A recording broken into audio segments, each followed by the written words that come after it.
Fala pessoal, tudo bem? Bem-vindo mais uma vez ao projeto Meu Restaurante aqui em Portugal. Hoje estou aqui para um bate-papo muito especial com um amigo, um colega, uma pessoa que veio lá da minha terra, do Rio Grande do Sul, para empreender aqui em Portugal. E a gente já bateu um papo para ele explicar como que foi esse empreendimento dele aqui, como que se deu esse processo todo, se ele veio para cá com um projeto já de abrir um restaurante, de abrir um...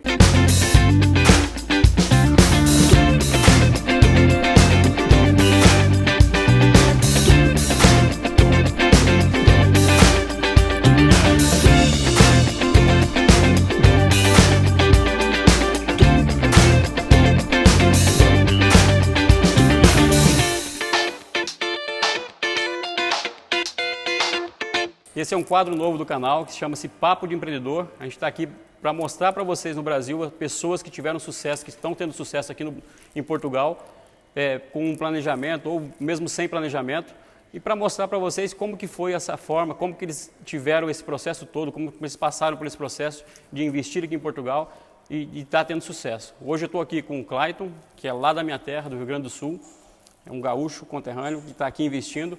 A história dele é muito legal, porque ele já tinha uma história de vida lá, tinha um emprego muito bom, que para mim eu considero muito bom também, né? Ele trabalhava para o Sebrae, ele era gerente de operações do Sebrae do Rio Grande do Sul. E acabou que, no bate-papo nosso aqui informal, ele me contou que ele largou tudo para vir aqui para Portugal, que era o sonho dele de morar aqui. Então, antes de eu continuar, eu quero que você se inscreva no canal, acompanhe a gente aí nas redes sociais, que a gente vai estar contando várias histórias aqui sobre empreendedores como o Clayton, para vocês ficarem cientes e aprender também com a gente aqui em Portugal. Clayton, muito obrigado por aceitar essa entrevista com a gente, a primeira entrevista, então eu acredito que vai vir muitas após, e com certeza a gente está muito honrado pela sua trajetória de vir para Portugal e pelo seu know-how que você tem no Brasil, né? Como gerente do Sebrae, supervisor do Sebrae, então você tem uma função, já trabalhou com muitas empresas lá, sabe como é que funciona, e eu queria que você falasse um pouquinho da sua história de vinda para Portugal, como que foi essa decisão, como que você tomou essa decisão de vir para cá? Bom, Ednei, para mim também é um prazer estar conversando contigo. Projetos como esse são muito bem-vindos. Eu acho que tudo que se faz para compartilhar conhecimentos e para orientar as pessoas é bem-vindo e é necessário, né? Para que todos nós possamos fazer uma caminhada cada vez mais segura. Quem busca informação tem que achar a informação para ser mais seguro. Então, parabéns pela iniciativa do canal aí. Obrigado. E tenho sucesso que tu vai ter muito sucesso. Tenho certeza que tu vai ter muito sucesso aí nessa tua caminhada também de youtuber. Obrigado. Orientando. Pois é, Ednei. Portugal. A história com a Europa é uma história longa, né? Na verdade, eu e minha esposa tivemos o primeiro insight de querer morar na Europa quando na nossa lua de mel, quando nós fizemos uma viagem na verdade fizemos Itália, não viemos para Portugal, mas conhecemos a Europa a primeira vez e nos encantamos pela Europa.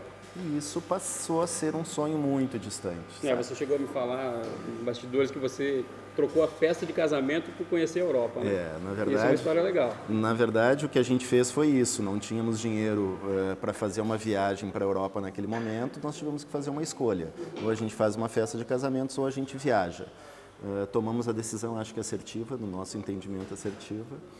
Fizemos uma viagem de 17 dias na Europa, conhecemos 3 países na época e fizemos uma confraternização de casamento com os amigos em casa mesmo. Então, e naquele momento surge essa questão da Europa. Nunca mais nos desapegamos da Europa. Sempre que podíamos, vinhamos para a Europa passear, enfim, e ventilávamos essa hipótese de, na nossa aposentadoria, vir morar na Europa, em algum país da Europa. Não tinha um país. Em 2011, nós conhecemos Portugal. Nós estávamos fazendo uma viagem para a Itália e voamos pela TAP e aí nós fizemos um stop em Lisboa. E ali começou a paixão por Portugal. Então, naquele momento, para nós estava claro que nós queríamos Portugal. Então, a Europa seria Portugal. Né? Legal. O nosso projeto de vida passou a ser Portugal a partir daquele momento e conseguimos voltar mais 2 vezes depois, mas sempre a passeios rápidos e Portugal sempre nos encantando. Só que isso era um sonho de aposentadoria, né? Pela lei antiga no Brasil, faltavam para mim 5 a 6 anos para me aposentar E então estava dentro de um processo. Nós queríamos viver a Europa com saúde para poder passear, para poder conhecer outros países, para poder viver, ter uma tranquilidade de vida um pouco maior e buscar produtividade de outra forma. Faltavam 5 anos para me aposentar dentro da lei antiga, então o nosso planejamento estava adequado, né? Pensávamos que dali a 5, 7 anos iríamos morar em Portugal. Me aposentar e vir para Portugal. Acontece que a lei mudou no Brasil e passou a ter uma idade mínima para aposentadoria. Quando isso aconteceu, os 5 anos passaram a ser 14 anos. E aí os planos tinham que mudar. E aí nada é por acaso, né? Então começamos a ventilar isso, eu e a minha esposa, conversamos sobre isso.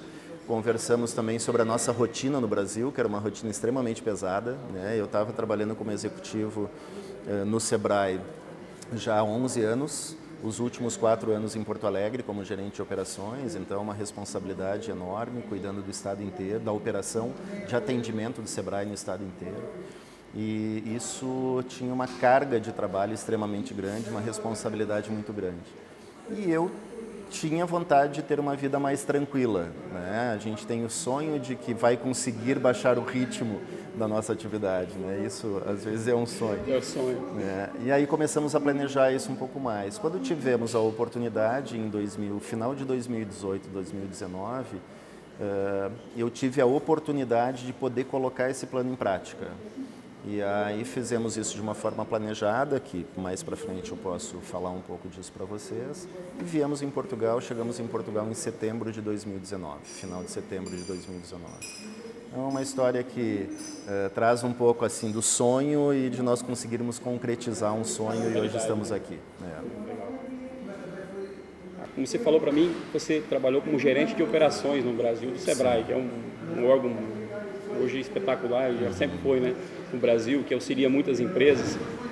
Lá você trabalhava também com muitas empresas do Brasil no ramo alimentício, de todos os ramos. Como que era a sua função no Brasil como gerente de operações? Nos últimos 11 anos, como eu falei, eu trabalhei no Sebrae, no Rio Grande do Sul. Primeiro como gerente regional, ou seja, eu tinha uma região onde eu era responsável naquela época por 107 municípios, a operação de atendimento de 107 municípios e o desenvolvimento de projetos nesses municípios. Depois de 8 anos, depois de 7 anos, eu fui convidado a assumir o cargo, então, de gerente de operações, onde esta função cuidava de todas as regionais, que eram 10 no Rio Grande do Sul, para cuidar do atendimento, para mudar um pouco também o modelo de negócios do Sebrae naquele momento. Na verdade, a economia ela é muito dinâmica, as empresas precisam constantemente estar se atualizando e o Sebrae como uma empresa de apoio à gestão de micro e de pequenas empresas ou empresários de micro e pequenas empresas, ela precisa também estar sempre se aprimorando, mudando o seu modelo de atuação para ser cada vez mais assertivo. E o meu convite era esse. Nos últimos 4 anos eu coordenei, então, as regionais no seu modelo de atendimento, na forma de atender as empresas, para que nós conseguíssemos ser mais eficientes em levar informação de gestão para os empresários e para os funcionários dessas empresas. Então, eu sempre tive diretamente ligado a pequenas empresas, não diretamente no atendimento, eu tinha equipe para fazer isso, eram as equipes de atendimento de cada uma das regionais que tinham o vínculo direto com o empresário, que fomentavam o desenvolvimento dessas empresas, mas nós estávamos sempre eu e a minha equipe, por trás da estratégia desse modelo de atendimento. Uma empresa geralmente busca o apoio do Sebrae, a parceria do Sebrae para viabilizar o negócio, para ver se é viável, se vai dar certo, se não vai dar certo. Isso que é legal. Muito bom. E aí, me conta um pouquinho. Você chegou, em 2019, você veio para Portugal em setembro, chegou aqui em Portugal e como que foi sua chegada? O que você fez? Como que se procedeu? Ednei, então eu vou aproveitar e trazer uma informação que para mim ela é muito relevante e tenho certeza que na tua proposta também de levar informação qualificada para o teu ouvinte, ela passa a ser importante também, que é já começarmos a tocar na importância do planejamento. Quando eu e a minha esposa tomamos a decisão de vir, eu mergulhei nas informações de como nós poderíamos fazer para vir legalmente para Portugal, para que nós não passássemos nenhum perrengue aqui, não viéssemos aqui aventurar, né? E conseguimos, então, vir para cá com um visto já de residência. Então, eu vim, tanto eu quanto a minha esposa, com um visto de residência. Qual visto você veio? Eu vim pelo visto de D7, rendimentos próprios. Rendimentos próprios. Rendimentos próprios. É uma coisa importante que depois a gente vai estar falando para o pessoal também. A gente pode estar fazendo um vídeo sobre o visto D7, para informar as pessoas também como que vem para cá com esse visto. Né? O visto D7, o visto D2, o visto empresarial, o D4, isso. enfim, né? Mas enfim. Eu vim com o visto D7, então estudei muito quais eram os caminhos para vir para Portugal, pensei sobre o visto empresarial, prós e contras, visto de estudante não era o meu caso, e encontrei no visto D7 de rendimentos próprios uma brecha que talvez eu me adequasse, me enquadrasse. Aprofundei em conhecimento, né? Eu mesmo procurei informações, assisti muitos vídeos no YouTube, né? Selecionando informações precisas de informações não tão precisas, mergulhei no CEF e eu fiz todo o meu processo. Você fez sozinho? Fiz sozinho o meu processo e eu não fiz sozinho o meu processo porque eu não achei, eu tomei a decisão porque eu achava que não era importante ter auxílio. Na verdade, eu me auxiliei muito com youtubers para colher informações, para achar caminhos e depois eu, na medida do necessário, eu aprofundei um pouco mais essas informações. Então, eu acho que isso é muito relevante. E isso nos deu segurança para vir para Portugal. Viemos para cá já de uma forma organizada, né? Bom, o nosso plano em Portugal era desacelerar um pouco. Sim, ter uma vida mais tranquila, né? Então, meus últimos anos como executivo foram anos muito intensos no Brasil, uma carga horária viajando, uma carga horária nunca menor do que 10, 12 horas por dia, viajando muito tempo fora de casa, enfim. Não que eu não goste disso, gosto, né? Tá no sangue isso, mas ao longo do tempo tu acha que isso vai te cansando muito, né? E a ideia era desacelerar um pouco. Vim sem planejamento de negócio para Portugal. O meu primeiro plano era trabalhar no mercado imobiliário. Inicialmente como consultor imobiliário, né? E foi o primeiro caminho que eu trilhei quando cheguei em Portugal. Me direcionei para as imobiliárias, me coloquei numa imobiliária na Centro 21 Platina, aqui em Viseu, e comecei a trabalhar então como consultor imobiliário. Na verdade, você não veio para montar negócio nenhum, você veio aqui para ter o descanso, para relaxar, para desacelerar. Né? Inicialmente, Ednei, eu vim com esse intuito, mesmo sabendo que o meu caminho...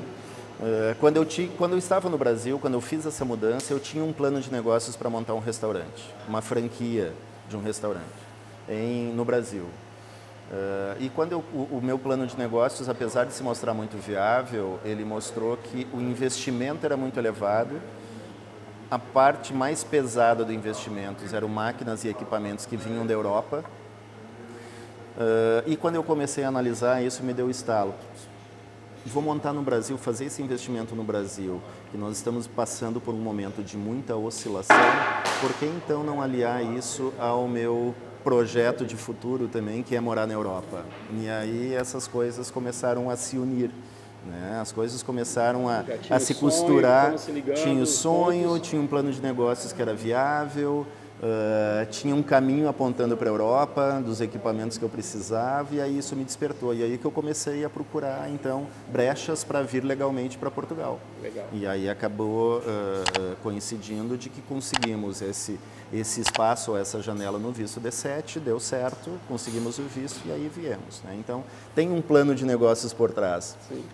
Mesmo querendo relaxar um pouco, querendo relaxar um pouco, eu sabia assim que em algum momento, seja no mercado imobiliário ou seja em outro mercado, eu iria empreender. Né? Na verdade, o sangue do empreendedor está na veia, não tem jeito. Né? Por mais que você não queira, acaba que a oportunidade vai aparecer e você vai ter que pegar. Verdade, não queria estar numa vida talvez tão intensa, mas enfim, isso sempre, né, quem tem essa pimenta aí, né, do empreendedorismo, dificilmente se afasta dela. Verdade. Quando eu experimentei a vida de consultor imobiliário, te confesso que eu achei muito calmo para aquilo que eu estava buscando mesmo. Né? E não me adaptei tão bem assim ao dia a dia, à rotina do consultor imobiliário. Era diferente daquilo que eu imaginava. Porque, na verdade, você estava vindo de um emprego acelerado. Ele chegou aqui para desacelerar e achou um pouco devagar demais, na verdade. Né? Por último, a minha equipe, se eu contabilizar as equipes das regionais que nós orientávamos para o atendimento em todo o Rio Grande do Sul, a nossa equipe fazia 130 pessoas, praticamente. Né? Então, diretamente sob a minha responsabilidade, eu tinha 54 colaboradores. E que se juntarmos às regionais, ainda que nós fazíamos também uma cogestão, digamos assim. Então, tu sai de uma operação extremamente estratégica como essa e vai diretamente para o operacional, eu estranhei um pouco, e ainda com ritmo desacelerado, eu estranhei um pouco. Mas aquela coisa que eu acho que tem um pouco do empreendedorismo que justifica também. O empreendedor ele está sempre atento às oportunidades do mercado. Sim, exatamente, né? Sempre buscando alternativas. A gente, por mais que tu esteja desconectado, que o teu objetivo não seja esse, tu analisa por analisar. Né? Tu para tomar uma cerveja, um vinho, fazer um lanche, tu olha um negócio e diz, pô, isso aqui funciona bem assim, não funciona. E já começa a fazer cálculos e não tem jeito, não né? Adianta. Esse é o nosso dia a dia. E na imobiliária, este negócio aqui, que hoje é um negócio que nós estamos tocando, ele apareceu como uma oportunidade. Você me falou que, na verdade, apareceu para vocês passarem o negócio e você não conhecia, acabou que veio mostrar para um cliente aqui e se apaixonou. Isso mesmo.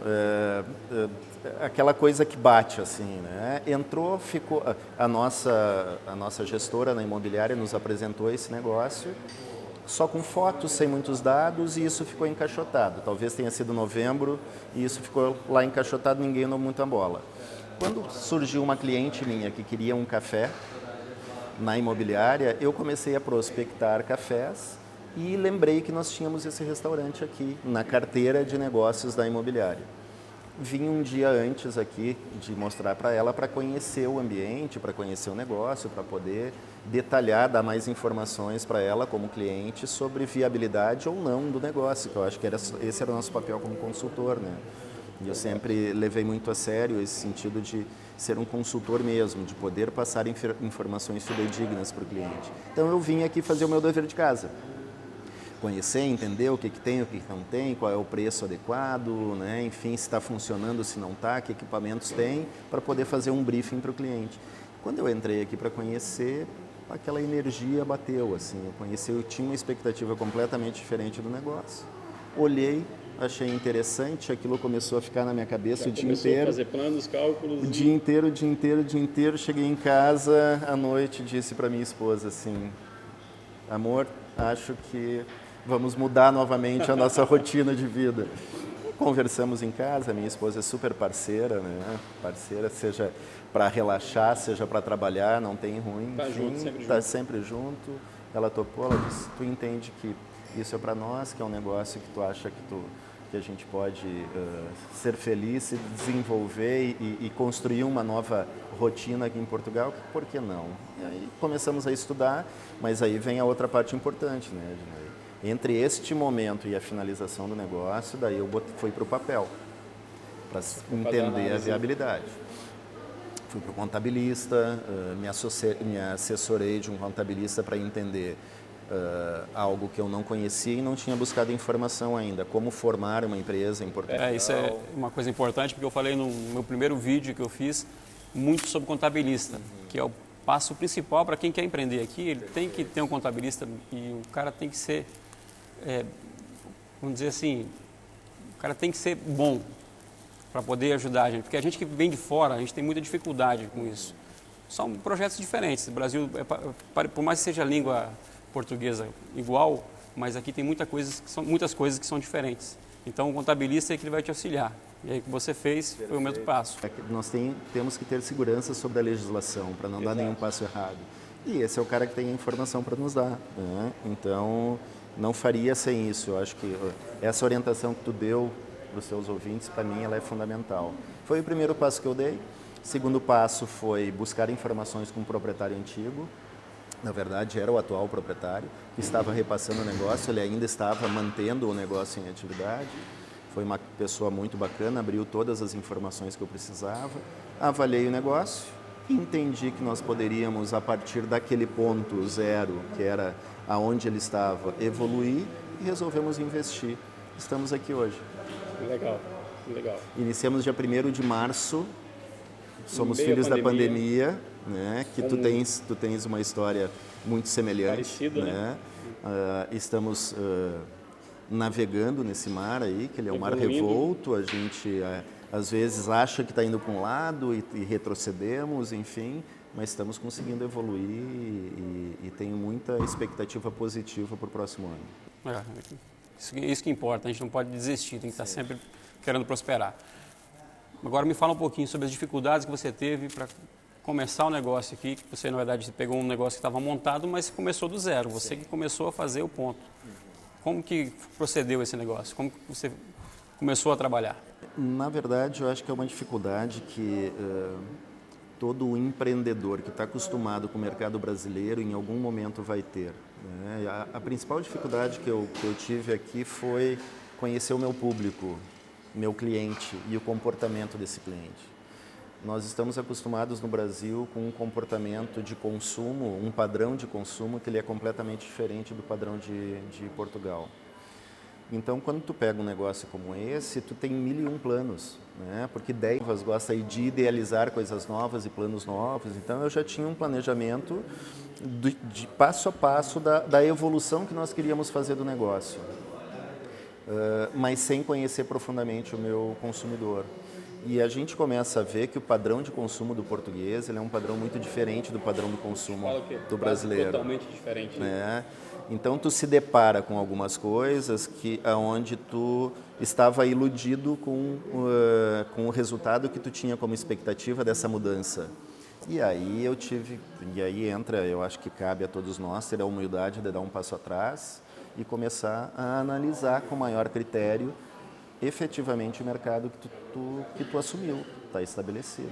E a partir daí reconstruir planos, então. É isso que a gente quer passar para o pessoal que está no Brasil, porque na verdade assim, aqui é muito diferente, os costumes, a gente até fez um vídeo sobre os costumes dos portugueses que são diferentes dos brasileiros, como você falou. Então, é isso que é interessante, como você está falando, o pessoal entender que aqui é diferente do Brasil. O país aqui é um país com uma perspectiva diferente de vivência. Para quem mexe com comércio de restaurante, é totalmente diferente do Brasil.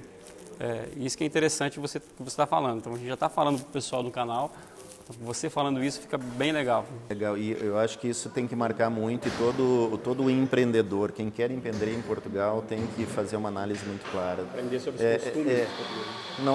Não basta tu ter uma boa ideia e uma ideia que é vitoriosa no Brasil e querer achar que tu vai trazer com pequenas adaptações para o mercado de Portugal, que a possibilidade de não dar certo ela é muito grande. Né? Então, às vezes, eu não quero dar um exemplo para não...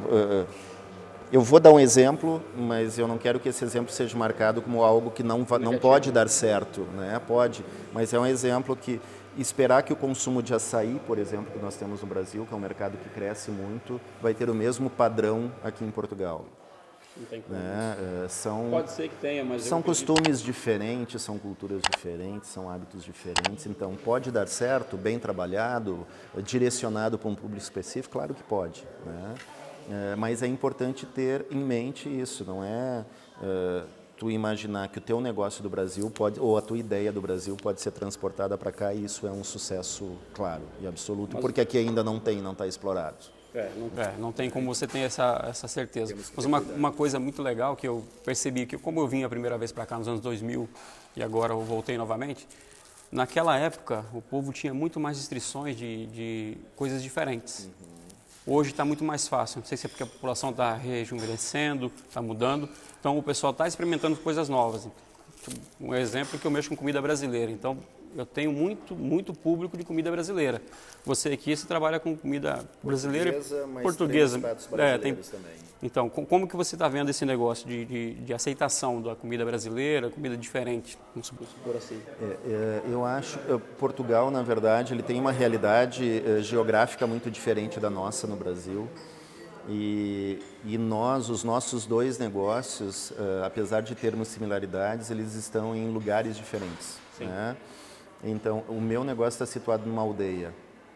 Então, na aldeia, eu tenho um público mais conservador do que nós temos na cidade. Então, isso é uma primeira análise.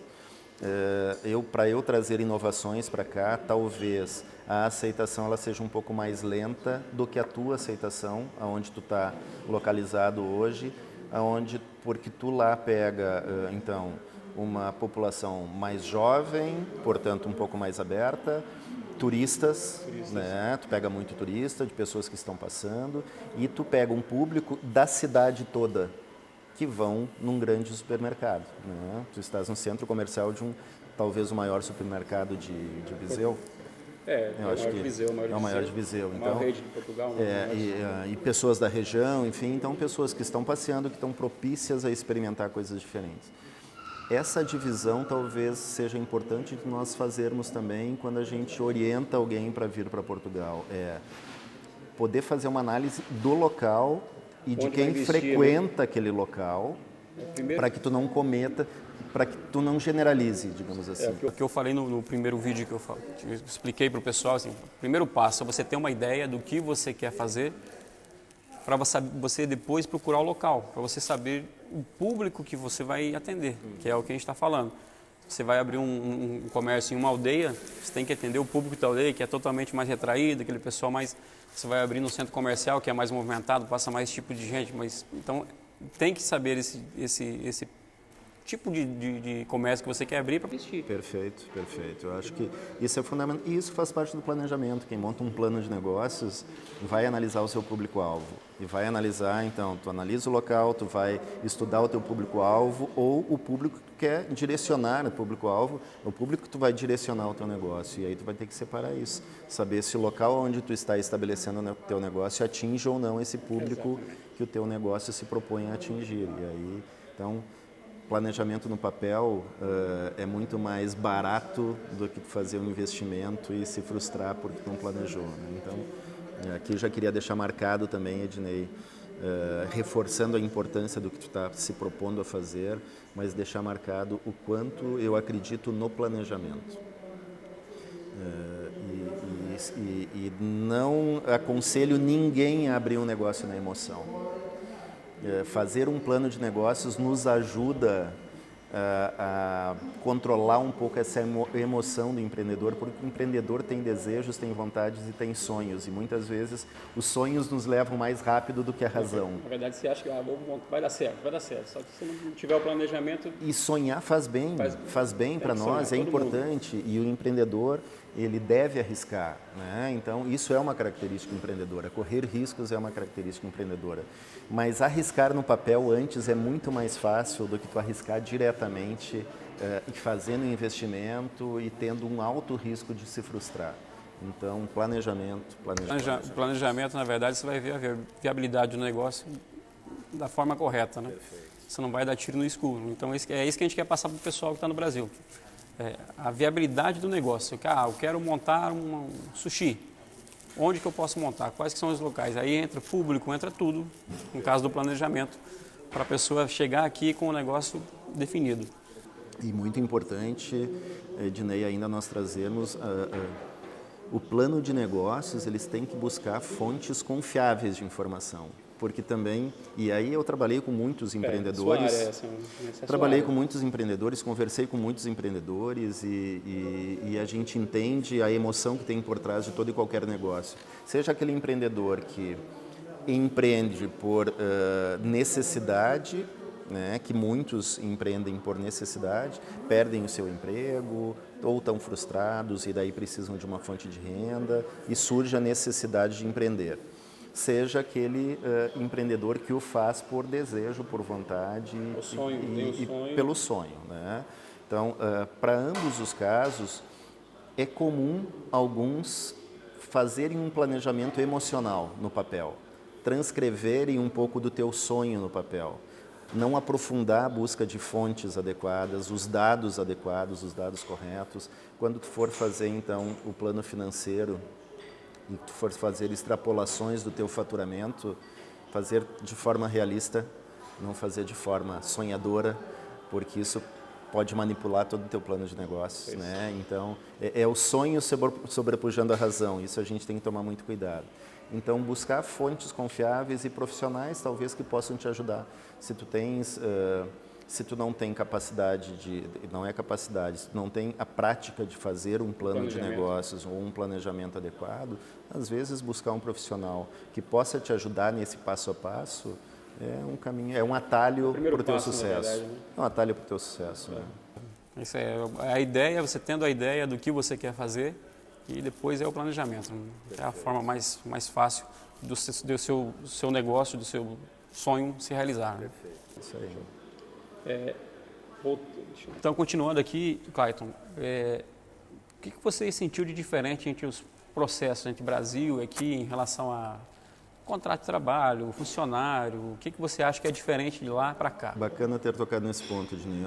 Tem muitas diferenças. Então, falamos um pouco antes sobre a questão da orientação do contabilista para que nós estejamos suportados legalmente no nosso negócio, né? Nos dá tranquilidade legal. E aí um dos primeiros estranhamentos que eu tive foi realmente a forma de contratação. Né? Não sei se dá para dizer que aqui existe um pouco mais de facilidade para o empregador e o empresário para a contratação, mas é muito diferente da lei brasileira. Né? Então, aqui tu pode contratar por prestação de serviços, que daí então tu está terceirizando o teu serviço, só que isso não pode ser uma prestação de serviço continuada dentro do teu estabelecimento, porque senão caracteriza vínculo. Isso traz um pouco de semelhança que nós temos no Brasil. Né? Mas depois eles têm duas formas, por contrato de trabalho, tem duas formas que se distinguem, que é o tal do contrato a termo. Não quero ir muito no detalhe da informação, depois eu acho que até a gente pode clarificar um pouco mais o detalhamento dessa informação, mas o contrato a termo que ele não tem tempo determinado de prestação de serviços, esse tipo de contrato tem uma responsabilidade muito maior na hora do desligamento, tu tem custos muito maiores no desligamento. Aqui também tem os custos como no Brasil. Sem dúvida. 13º, que aqui é o subsídio de Natal. Aqui nós temos 14º, né? Tu tem um salário integral nas férias. Né? Então tu tem um custo maior. Tu tem um custo maior de segurança social aqui do que no Brasil. Né? Então o desconto para o funcionário é similar ao Brasil, 11%, mas nós, os empregadores, pagamos mais 27,5%. Então a segurança social te traz um custo de 37,5% para o negócio, então isso é alto. Mas eles têm uma forma de contratação aqui que é interessante, que é por tempo determinado. É diferente do Brasil, porque aqui tu pode fazer renovações sucessivas, né? Então, eu posso contratar um colaborador por 6 meses, determinar o prazo por 6 meses, findado esse prazo, eu posso renovar por 6 meses, ou por mais 2, ou por mais 3, e eu posso ir renovando isso sem criar vínculo, né? Sem ter esse custo adicional de um desligamento mais oneroso. Né? Então, é diferente. Eu acho que quem quer empreender e no seu empreendimento terá funcionários, é muito importante que o teu contabilista ou o teu assessor te dê todas as informações para te tomar o caminho, para te tomar a decisão certa, escolher a melhor forma de contratação. Um outro ponto que eu acho importante é comportamento do trabalhador, também é um pouco diferente. A gente nota que o português, apesar dele ser um pouco mais... A minha interpretação, né? A minha leitura. Sim. Eu acho ele um pouco mais direto, mais seco. Né? O português não é tão brincalhão como é o brasileiro, tão descontraído, enfim. Então, esse comportamento é diferente. O colaborador também tem esse relacionamento com o seu cliente. Então, num primeiro momento, me estranhava essa forma direta, muito ríspida de atendimento. E, ao mesmo tempo, como o poder de compra do salário é alto... É isso que a gente ia falar, porque o poder de compra aqui é muito grande, muito diferente do Brasil. O salário mínimo aqui, a pessoa tem muito mais acesso a bens de consumo do que no Brasil. Eu diria sim, eu acho que é importante até exemplificar um pouco para quem está ouvindo. Né? Na minha leitura, um casal onde cada um ganha um salário mínimo, então nós estamos falando de 2 salários mínimos, esse casal tem uma vida muito digna aqui em Portugal. Pagando aluguel. Se ele não tiver uma renda muito alta, que seria o caso de Lisboa, Porto, as grandes cidades... Renda seria o aluguel no Brasil, né? Não tiver um aluguel muito alto, então vamos colocar aqui um aluguel até 500 euros, 450, 500 euros. Com o restante, eles conseguem ter um carro, eles conseguem passear, eles conseguem fazer mercado sem deixar faltar nada em casa, pagar água, luz, celular, tem uma vida digna, né? Coisa que no Brasil 2 salários mínimos não pagam. Não consegue. Né? Não consegue. Então, também eu no meu negócio, como eu estou na aldeia, uma grande parcela dos meus clientes aqui ganha o salário mínimo e vem aqui tomar um café da manhã. Seus. E são meus clientes não só regulares, eles são clientes de 2, 3 ou 4 vezes por dia. Café da manhã, almoço. O café da manhã é que eles chamam de pequeno almoço e é hábito do português fazer o pequeno almoço fora de casa. Né? Isso é um índice que a gente colocou também em outro vídeo, que o português ele faz a maioria das refeições fora de casa. Então, 80% dos portugueses eles comem pelo menos uma vez por dia fora de casa. Perfeito. E para quem quer investir nessa área de restaurante, então é uma área muito lucrativa e eu acho que o negócio é muito bom. Muito bom, não tenha dúvida que é muito bom. Outro hábito importante, café. Eles param a sua rotina 4 ou 5 vezes por dia para tomar um café. Diferente do Brasil, onde nós vamos numa cafeteria para dar uma relaxada, para conversar um pouco ou para fazer uma reunião de negócios, aqui eles param e às vezes tomam uma dose de café, entram, tomam uma dose e saem. É o hábito do café, não é o hábito do parar e relaxar, é o hábito do café. Né? Então, voltando daí para o poder do consumo, eu tenho muitos clientes aqui que ganham salário mínimo e vêm para cá, tomam um pequeno almoço, um café da manhã. Antes do almoço, vem aqui, tomam mais um café. Depois do almoço, vem toda a família tomar o seu café. Vou fazer uma última pergunta para você. O que você gostaria de passar para as pessoas que estão no Brasil, que querem empreender aqui em Portugal? Quais as dicas que você tem hoje para a pessoa que quer vir para cá e montar seu negócio? No caso, nossa área é a área de restaurantes, de comida. O que você gostaria de passar para essas pessoas? Não desistam do seu sonho. Eu entendo... Portugal, para mim, não foi uma surpresa, era aquilo que eu esperava. Né? Eu tinha uma alta expectativa quando nós planejamos ir para Portugal e nós viemos, nos estabelecemos aqui em Viseu e todas as minhas expectativas estão sendo atendidas. Então, eu entendo que Portugal é um país ótimo, um país que nos oferece qualidade de vida, que nos oferece muitas oportunidades ainda. O brasileiro, ele é criativo, ele é entusiasmado, ele é dinâmico e ele é empreendedor, porque nós temos que nos virar no Brasil, né, de várias formas para conseguirmos sobreviver. Então, isso nos provoca e nos faz com que nós vamos nos transformando ao longo do tempo. Então, o brasileiro tem muita chance, sim, de vir para cá e dar certo. Então, digo, não desistam dos seus sonhos, mas não o façam sem planejamento. Não o façam sem buscar ajuda, sem buscar orientação ou sem buscar conhecimento, seja por si próprio ou se achar que precisa buscar uma orientação de terceiros, busque. Eu acho que esse é o melhor investimento que pode ser feito, buscar um auxílio no momento da tomada de decisão ou no nível de planejamento para entender o que vai encontrar aqui neste mercado, que é um mercado diferente do nosso mercado brasileiro. Então, entendo que tem muita oportunidade mesmo ainda. O mercado para aqui, nós que estamos aqui, sim, né, o mercado aqui é muito aberto ainda, tem muita coisa para investir. Nós que somos criativos, eu acho que temos muito para desenvolver e colaborar com Portugal também. E falo por mim, assim, eu tive essa oportunidade aqui, tenho certeza que ela não vai ficar aqui. Tenho certeza. Vai ser mais a gente está sempre olhando, sempre identificando oportunidades, né? estudando, enfim. Por isso que eu digo, tem oportunidade sim. E essas pessoas devem planejar a sua vinda, vir para cá com tranquilidade para não passar perrengue aqui. Não venham sem planejamento, não façam loucura, vir sem dinheiro ou com um dinheirinho contado para 3 ou 4 meses, como a gente vê muita gente fazendo. Isso não dá certo. Em momento de pandemia, principalmente, onde os empregos encurtaram, onde o dinheiro, não é que ele desapareceu, mas ele está guardado, ninguém quer correr muito risco. Então, é um momento que ele tem que ser bem pensado e bem planejado. Agora, não deixam de planejar e não deixam de vir. Vale a pena vir, eu acredito em Portugal ainda e acredito que tem espaço para muitos virem, muitos empreenderem com sucesso e darem certo aqui em Portugal. Clayton, muito obrigado. O Papo de Empreendedor aqui em Portugal. Agradecer muito mesmo. Acho que vai passar muita informação muito importante para quem está querendo vir investir aqui em Portugal, para quem quer mudar, quer realizar o sonho.